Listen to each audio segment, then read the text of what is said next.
One American company believes it has come up with a way to burn coal cleanly while separating and capturing harmful gases.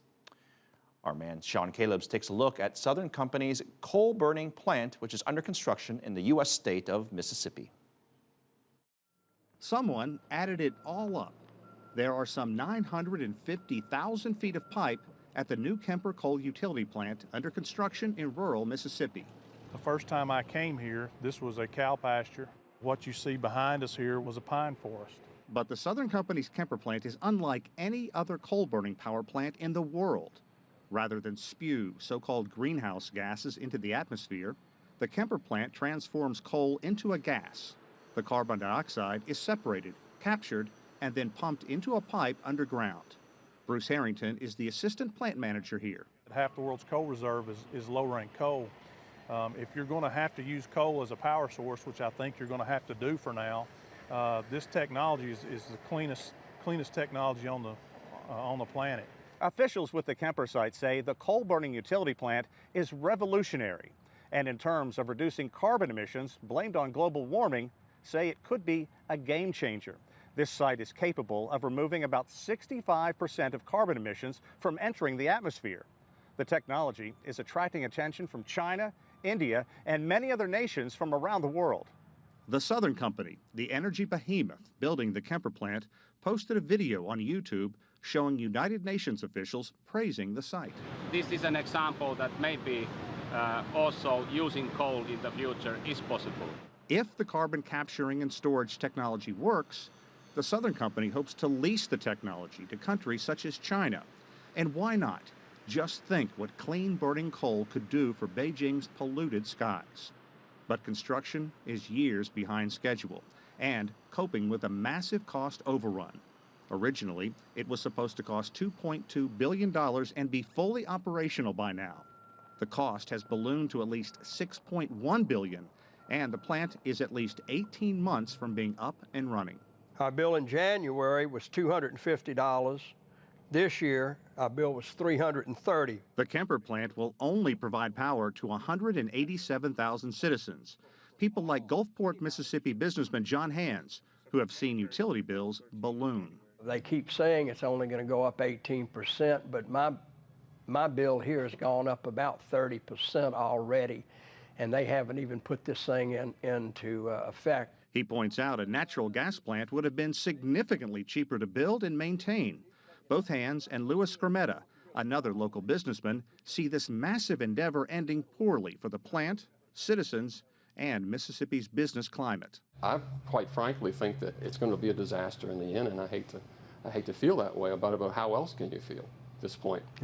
In Washington, critics say the Kemper energy plant is only necessary because back in 2009, President Obama mandated the U.S. reduce its carbon emissions by 17% by the year 2020. As we develop new energy, set new fuel efficiency standards, and address greenhouse gas emissions. It's basically being used as the best case scenario for the EPA's heavy-handed regulations for new power plants that will effectively prohibit the construction of new coal-fired power plants.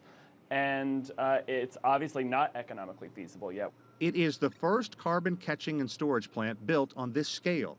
Officials here say cost will come down and construction will get easier with the next plant they build. Lessons learned are big, and there's no doubt if you did this again, you could do it more cost effectively. And what's more, this site has a massive deposit of lignite, or brown coal, literally right next door. 40 years worth of low-grade coal that is being mined 100 tons at a time. You've got a lot of countries that have coal as a reserve. They're looking for ways to cleanly use that for electricity generation, and this is an option. Harrington says more than half the coal in the world is this low grade, and now, for the first time, he says, it can be burned cleanly. But there are an army of critics who say the company has made a lot of promises, and right now, all they have to show for it is a massive construction cost. All right, Sean Callebs is here on set with us. This is a very big deal.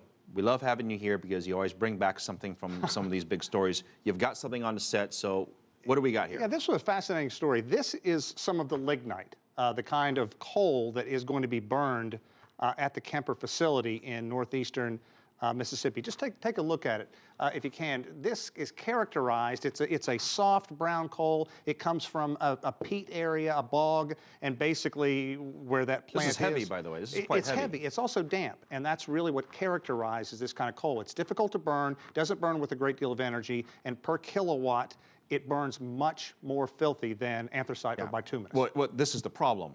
It's what they call dirty coal. Exactly. The sulfur, the acids, the CO2, the ammonia, all this stuff is bad for the environment. It's bad for humans. It's bad for pets. It's just bad all around. It's also not practical to kind of transport and burn this, but they can at this facility. So this plant is able to utilize some of the stuff and burn it cleanly. So let me ask you this. We had talked about this earlier. It's expensive. It is How expensive. Well, this is the first plant. No one expects every plant is going to cost $6 billion. It's simply not feasible. But if you look at the way this is going in, critics argue it's way too expensive. They could build a natural gas plant for a third as much as the initial estimate.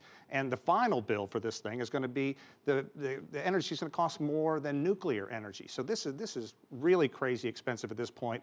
But Southern Company, Mississippi Power, says they can build in more cost efficient in the future, thus lease this technology to China, India, Poland, and other countries. So this is in Mississippi.